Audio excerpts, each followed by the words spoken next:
আলহামদুলিল্লাহ না মানে যেহেতু কিছু বিষয়টা বারবার আলোচনা হয়েছে আর আমাদের লাগে যারা পরিচালনা পরামর্শ করছিলে আমাদের একটা স্পেশাল কর্তৃপক্ষ হলে থাকবে যাতে আপনাদের আপনাদের কার্যক্রম চলবে ধর্মীয় উৎসব চলতে থাকবে বাকি বাহিরের থেকে একটা টহল টিম আমাদের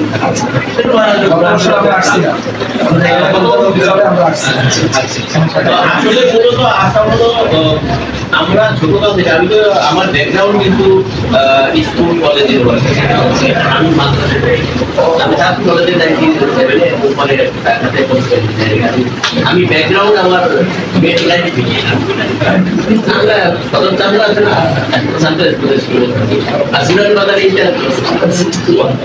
অনেক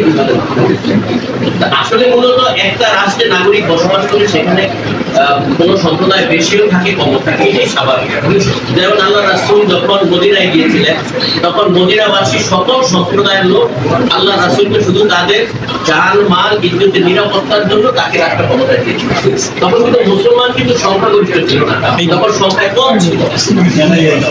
হ্যাঁ ইসলাম আসলে আমরাও এখন চাই আমরা সে হাজার বছরের ঐতিহ্য যে আমরা হিন্দু বৌদ্ধ খ্রিস্টান মুসলিম সবাই আমরা একটা পরিবারের মতো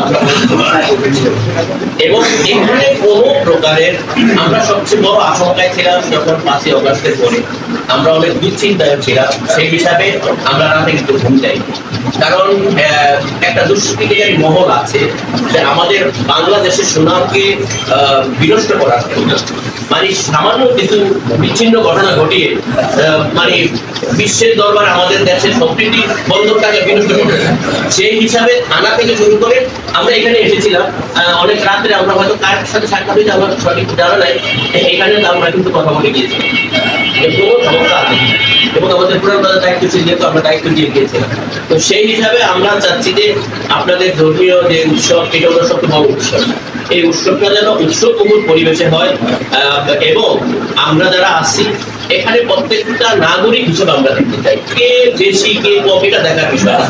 100-র মধ্যে যদি একজন নাগরিক অন্য সম্প্রদায় থাকে সেও সমানভাবে যেন নাগরিক সুযোগ সুবিধা ভোগ করতে পারে, ধর্মীয় অধিকার ভোগ করতে পারে, স্বাধীনভাবে তাদের ধর্মীয় উৎসব পালন করতে পারে, এটাই আমাদের চাওয়া, আর অন্য কোনো কিছু নেই। আমরা এই জিনিসটাই চাচ্ছি, একটা সম্প্রীতি বন্ধনের একটা বাংলাদেশ আমরা চাচ্ছি এবং নিরাপদ বৈষম্যহীন একটা বাংলাদেশ আমরা চাচ্ছি। তো সেই হিসাবে আসলে আমরা আপনাদের সাথে যে সাক্ষাৎ করা